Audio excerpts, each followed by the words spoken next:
আসসালামু আলাইকুম রহমতুল্লাহি ওবরকাতুহু। সম্মানিত দর্শক, 2026 সনের মার্চ মাস আমাদের মুক্তিযুদ্ধের ইতিহাস কিংবা মুক্তিযোদ্ধাদের যে জীবন, যারা এখনো পর্যন্ত জীবিত আছে, তাদের কাছে এ জীবনটা অনেকটা রোদন ভরা বসন্তের মতো। যারা অর্জন করে তারা জানে প্রাপ্তির কি মূল্য, যারা হারায় তারা বুঝে এটার কি বেদনা। আমাদের মহান মুক্তিযুদ্ধ ইন 1971, আমরা বাইরে থেকে অনেকে আবেগ দেখাতে পারি, ত্যক্ত বিরক্ত হতে পারি, ইতিহাস বিকৃত করতে পারি, কিন্তু যুদ্ধের ময়দানে যে যুবক অস্ত্র হাতে তুলে নিয়েছিল, যুদ্ধে যাওয়ার জন্য যে যুবক তার স্ত্রী, তার বিধবা মা, তাদেরকে ঘরের মধ্যে রেখে পাকিস্তান সেনাবাহিনীর আগ্নেয়াস্ত্রের সামনে নিজের জীবন বিসর্জন দেওয়ার জন্য গৃহত্যাগ করেছিল, যে পিতা তার একমাত্র সন্তান, সেই একমাত্র সন্তানটিকে চোখের অশ্রুকে আগুনে পরিণত করে দেশপ্রেমে উদ্বুদ্ধ হয়ে বলেছিলেন, যাও বাবা, যুদ্ধ করে আসো। ওরা গিয়েছিল সীমান্তের ওপারে কিংবা সীমান্তের এপারে বিভিন্ন সৈনিক ক্যাম্পে, দলে দলে, শত শত, হাজারে হাজারে যুদ্ধ শিখেছে, লড়াই শিখেছে, কি করে বোমা মারতে যায়। আর সেই বোমা মারতে গিয়ে কেউ লড়াইয়ের সময়, কেউ বা লড়াইয়ের আগে যখন প্র্যাকটিস করছিল সেই সময় বোমার আঘাতে নিজের দুটো হাত কিংবা পা চোখের সামনে উড়ে গেছে। সে দেখছে যে তার হাত দেহ থেকে বিচ্ছিন্ন হয়ে লাফ ঝাঁপ দিচ্ছে এবং সে বুঝতে পারছে না যে কি হয়ে গেল। তার সহযোদ্ধারা তাকে তুলে এনেছে। যখন হুঁশ ফিরেছে তখন সে বুঝতে পেরেছে কি হয়ে গেছে। যে মুক্তিযোদ্ধা 9টি মাস যুদ্ধের ময়দানে ছিলেন, বাড়িতে আসার পরে দেখেন বাড়ি ঘর জ্বালিয়ে পুড়িয়ে ছারখার করে দেওয়া হয়েছে।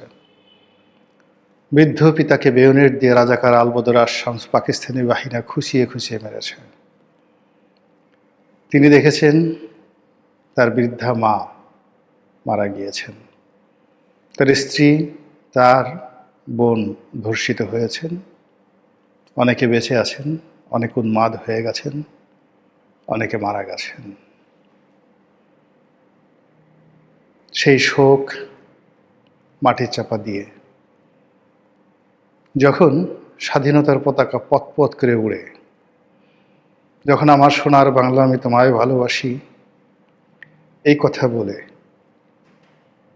লোকজন গান গায়, যখন সেনাবাহিনী 16ই ডিসেম্বর, 26শে মার্চ তাদের শক্তিমত্তা প্রদর্শন করে, জাতি যখন স্মরণ করে এদেশে একটি মুক্তিযুদ্ধ হয়েছিল, তখন 30 লক্ষ শহীদ, 2 লক্ষ মা বোনের ইজ্জত, লক্ষ লক্ষ মানুষের জার্তত্যাগ এবং প্রায় 3.5 কোটি মানুষের বাস্তুচ্যুতি কখনো কষ্ট হয়ে দেখা দেয় না।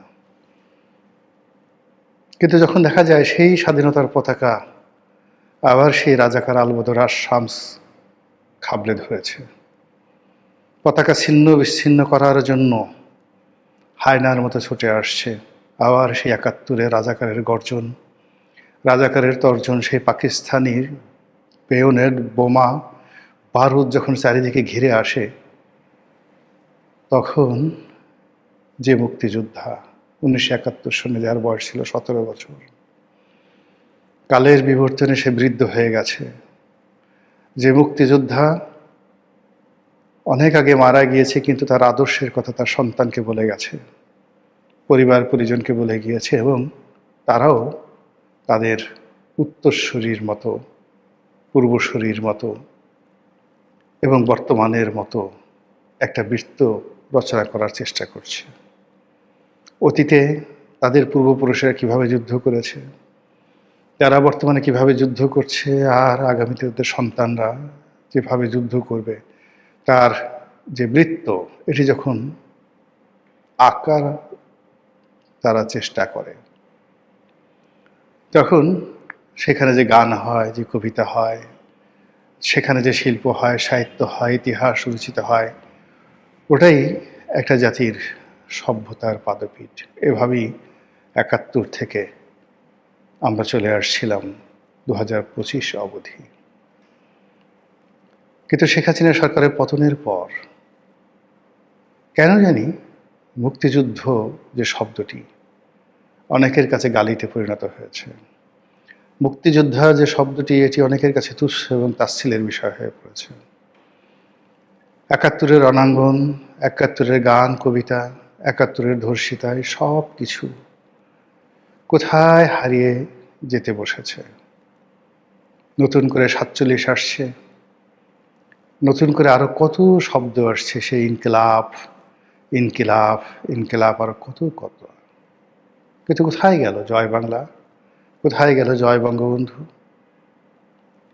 এরকম যখন আমরা ঘুরপাক খাচ্ছিলাম, তখন যে অন্তর্বর্তীকালীন সরকার, এরা কি করলো, কি বুঝলো, আমরা কিছুই বুঝতে পারলাম না। ১৭টি মাস সারা দেশের টেকনাফ থেকে তেঁতুলিয়া পর্যন্ত তারা তাণ্ডব চালালো, সমস্ত কিছু রিসেট করলো, সব ইতিহাস ধামাচাপা, সব ইতিহাস কবরে পাঠিয়ে দিয়ে নতুন ইতিহাস রচনার মহড়া। ভাঙা হলো ৩২ নম্বর, মুক্তিযুদ্ধের যত ভাস্কর্য আছে টিটকারি করা হলো, মুক্তিযুদ্ধের যত দলিল দস্তাবেজ আছে তা ছুঁড়ে ফেলে দেওয়ার হুমকি দেওয়া হলো। তারপর আবার তারা কোথায় যেন হারিয়ে গেল। তারপর আমরা দেখলাম একটা নির্বাচন হলো, নির্বাচনের পর একটা সংসদ আমরা দেখতে পেলাম। সংসদের শীর্ষে স্পিকার পদে একজন মুক্তিযোদ্ধা, উপাধিপ্রাপ্ত মুক্তিযোদ্ধা, ট্রেজারি বেঞ্চে অনেক মুক্তিযোদ্ধা, নামকরা মুক্তিযোদ্ধা, তার মধ্যে মুক্তিযোদ্ধা ফজলুর রহমানও আছেন। আর অন্যদিকে ৭১-এর বিরোধী শক্তি, কেউ চিন্তায়, কেউ মনে, কেউ মননে, কেউ চেহারায়, কেউ সুরতে, কেউ পোশাকে, কেউ আচ্ছাদে, কেউ কথায়, কেউ বার্তায়, কেউ আচরণে। মনে হচ্ছিল ৭১-এর যে পরাজিত শক্তি, তারা ঠিক সেই ৭১-এর স্মৃতি নিয়ে আমাদের জাতীয় সংসদে হামলে পড়েছে। মনে হচ্ছিল যে ৭১-এর সেই যে রণাঙ্গন, সেই রণাঙ্গনের যে দৃশ্য, সেই দৃশ্য ঝলমল করছিল আমাদের মহান জাতীয় সংসদে। আর সে দৃশ্য দেখে আমরা যারা দ্বিতীয় প্রজন্মের, মুক্তিযুদ্ধের দ্বিতীয় প্রজন্মের সন্তান, আমাদের কেমন লাগছে একবার বোঝার চেষ্টা করুন আমার চোখের দিকে তাকিয়ে, একবার বোঝার চেষ্টা করুন আমার কণ্ঠের দিকে তাকিয়ে। আমি কি ভাষায় কথা বলছি আর আমার অভিব্যক্তি কিভাবে প্রকাশিত হচ্ছে। এই যদি হয় আমার অবস্থা, তাহলে আমার যে পিতা, আমার যে কাকা, আমার যে মামা, আমার যে খালু, আমার যে আত্মীয় স্বজন মহান মুক্তিযুদ্ধে গিয়েছেন, অস্ত্র হাতে লড়াই করেছেন, তাদের অনুভূতি কি? যারা জীবিত আছেন, যারা দেখছেন, কি হাহাকার, কি কান্না, কি বেদনা তাদেরকে নাড়া দিচ্ছে। তাদের চোখের সামনে কিছুদিন আগে ৩২ নম্বর ভাঙা হয়েছে, ট্রু শব্দ করেনি, অঝরে কেঁদেছে। কিন্তু সেই মানুষগুলো, তাদেরই কেউ কেউ পাগলের মতো এখন ৩২ নম্বরের দিকে ছুটছে। সেখানে গিয়ে আকাশ বাতাস প্রকম্পিত করে জয় বাংলা, জয় বঙ্গবন্ধু স্লোগান দিচ্ছে। ড্যাম কেয়ার, মেরে ফেলো। যে বিশ্ববিদ্যালয়ের শিক্ষক নিজেকে ভদ্রতার চাদরে মুড়ে দিয়ে বুদ্ধিজীবী সাজার জন্য গত ৩০টি বছর ধরে, ৪০টি বছর ধরে চেষ্টা করে আসছে, কি হলো সে বিশ্ববিদ্যালয়ের শিক্ষক? সে জয় বাংলার নামে কেন এত উন্মত্ত হয়ে গেল হঠাৎ এই সময়ে 2026 সনের মার্চ মাসে? কেন সে বারবার 32 নম্বরে ছুটে যাচ্ছে? কি তার বেদনা, কি তার বক্তব্য? কেন বেপরোয়া সেই শিক্ষকদেরকে রক্ষা করা যাচ্ছে না? এই বিষয়গুলো ক্ষমতাসীন যারা আছেন তাদের ভাবতে হবে না? সংসদে যারা আছেন তাদেরকে ভাবতে হবে? জনগণ যারা আছেন তাদেরকে চিন্তা করতে হবে? একটি মীমাংসিত বিষয় আবার যখন অমীমাংসিত করার চেষ্টা করা হচ্ছে, এটি গর্বের বিষয়কে যখন কলঙ্কময় অধ্যায় হিসেবে চিহ্নিত করার চেষ্টা করা হচ্ছে, তখন শরীর চুপ থাকে না, মন চুপ থাকে না, বিদ্রোহ করে নিজের বিরুদ্ধে, বিদ্রোহ করে মাটির বিরুদ্ধে, বিদ্রোহ করে ক্ষমতার বিরুদ্ধে। আর এ বিদ্রোহ যদি চলতে থাকে, রাজনীতির অনেক অর্জন মুহূর্তের মধ্যে ছাই হয়ে যাবে। মহান আল্লাহ আমাদের সবাইকে হেদায়েত